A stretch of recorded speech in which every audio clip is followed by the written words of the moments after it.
mob rule, if that's not mafia-esque, I don't know what is.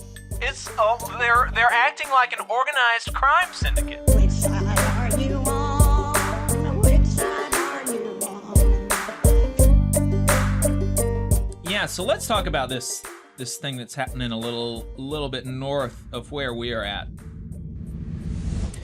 And it was obviously kicked off by a shooting in Nashville at a Covenant school. It left 6 dead, 3 children, 3 staff.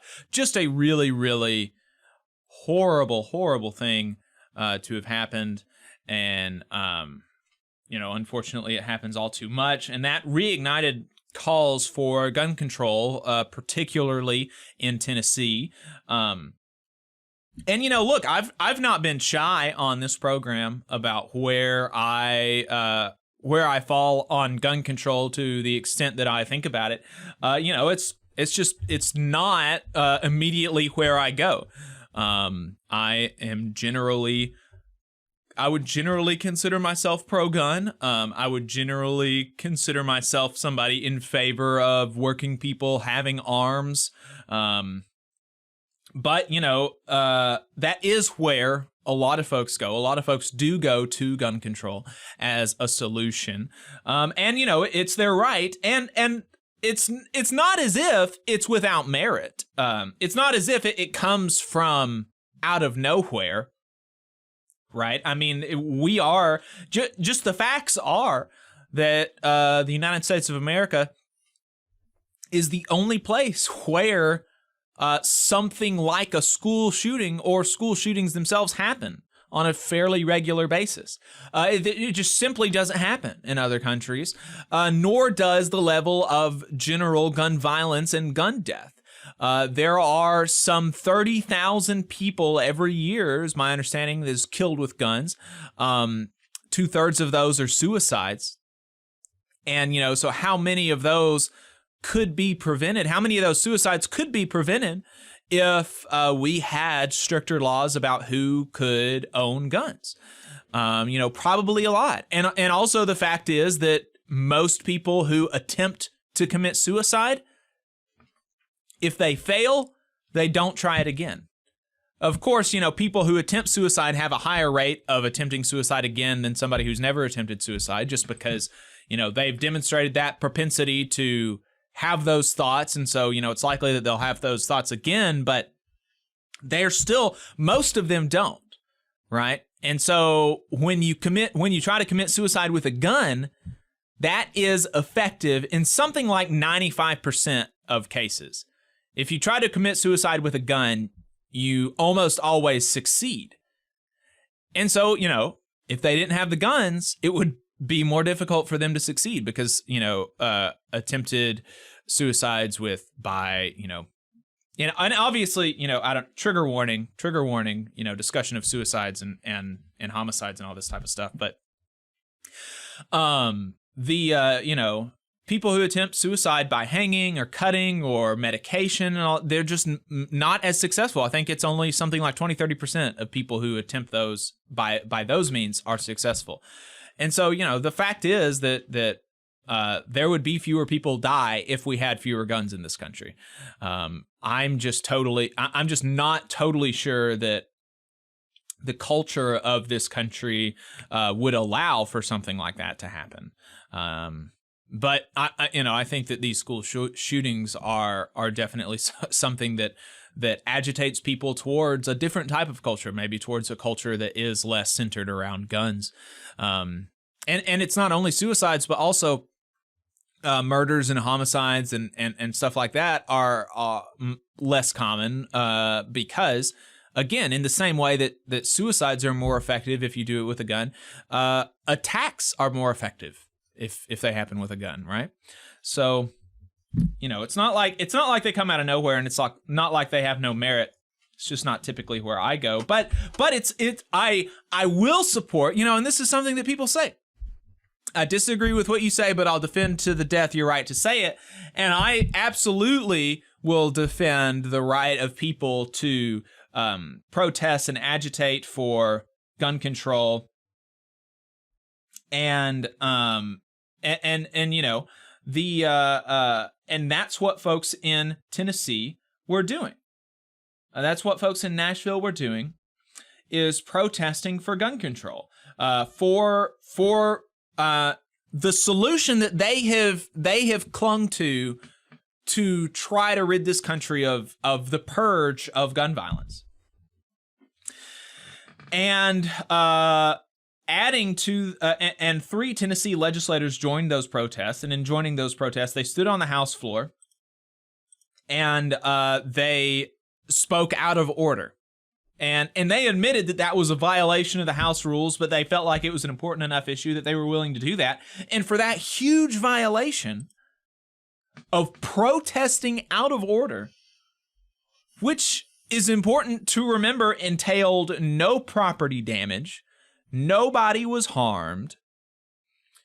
All that this did was, here we go. I'm just stating facts again.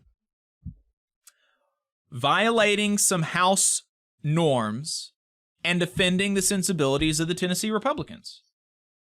Right? That's just a fact. I mean, it's not like they held up, they didn't hold up hearings for even an entire day. I mean, the session got started about an hour later, They didn't hold it up for an entire week. They didn't, this was a limited thing that was, and so, maybe it wouldn't have been unreasonable for the Republicans to have censured them. I probably wouldn't have done that, but, because you don't have to punish every single violation of every single rule, right? And of course we don't do that, and we know that they don't do that. The Tennessee Republicans don't do that, because we can look at some of the people that are still representatives in the Tennessee legislature. Let's look at this. A friend of the show, Apodlatcha, the Apodlatcha podcast, they have this graphic up showing some of the Republicans that are still in the legislature after violations of some rules. And there's one person that is now in leadership who pissed on somebody else's chair in the chamber. Oh, right. And he's in leadership. He wasn't even censured, much less expelled, much less ostracized. He's in leadership now of the Republican Party. Another one, Republican David Byrd, was credibly accused of sexually abusing 3 girls while he was their basketball coach. This person is even recorded apologizing to one of the accusers. But leadership killed the expulsion resolution. Representative Joey Hensley, his medical license was put on probation for ethics violations after he prescribed opioids to his family and a romantic partner who was a former employee. There's a lot of stuff to unpack there. Doctors are mostly... levels. Yeah, levels to that one. Doctors are mostly forbidden from prescribing to family members or romantic partners because of the risk of bias and abuse. Representative Kelsey pleaded guilty to violating 2 federal campaign finance laws in connection with his failed 2016 congressional campaign. Kelsey's law license was suspended by the Tennessee Supreme Court, but no action was taken by the Tennessee legislature. And so, of course, we can see here that, look, they're not going out there and rigorously enforcing this code of ethics or anything like that among the population of representatives. And so, but these people, these 3 Tennessee legislatures, they violated a rule, sure, but we all violate rules. I mean, how many of us in the audience have sped? Right? That's a violation. That's not only a violation of a rule, right? These house rules aren't law. It's not like these house rules are law. These are house rules. They're things to govern the house, right? But it's not law. But when we speed, we are actual lawbreakers. We are breaking the law. Wow.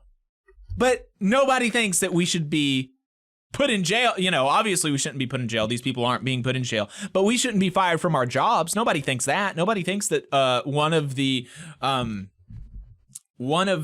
things that ought to happen to you when you speed is that you should be fired. Nobody thinks that. It's a silly thing to think. It's absolutely a silly thing to think. And so, but the Republicans felt that this was an important enough issue that they were willing to expel these people for protesting out of order. No property damage, no harm to person, just for offending the sensibilities of these folks. I mean, just a really, really, really gross situation. And of course, you know, this is, but so expulsion resolutions were filed against all 3 of them. Only 2 of them went through. The third one was not expelled. And the 2 who were expelled were young black men, and the third who wasn't was a white woman. That totally shocked. That I was like, "There's no way!" And then I saw it, and it did in fact happen.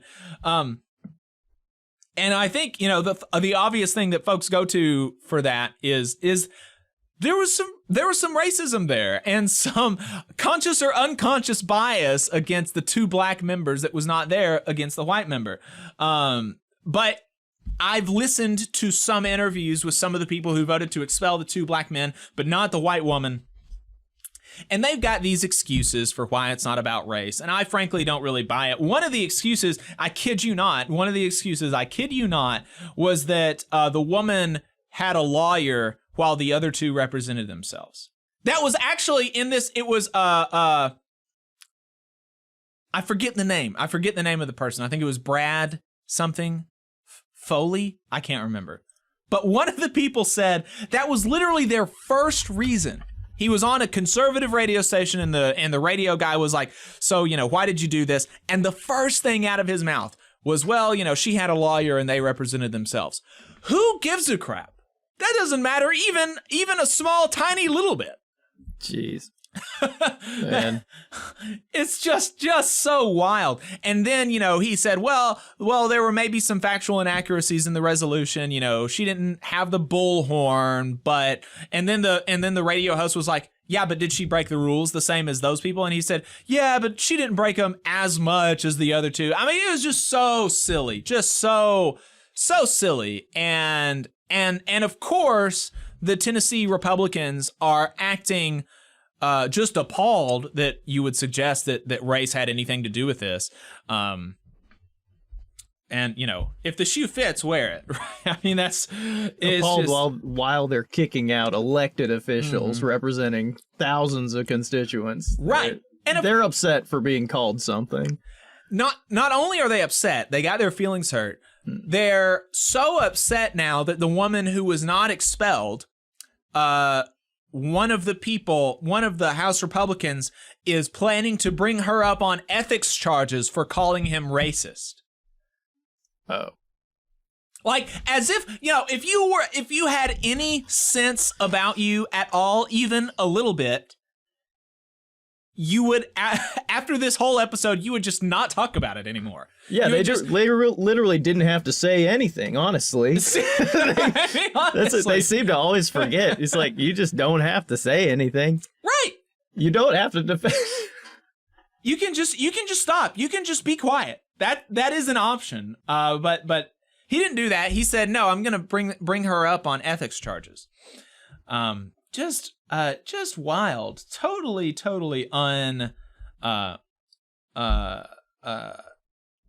Well, I hear they're raising money to, and they're raising money off of it. Like, they're like, "Look at us, we expelled these people. Give us money. We're so cool."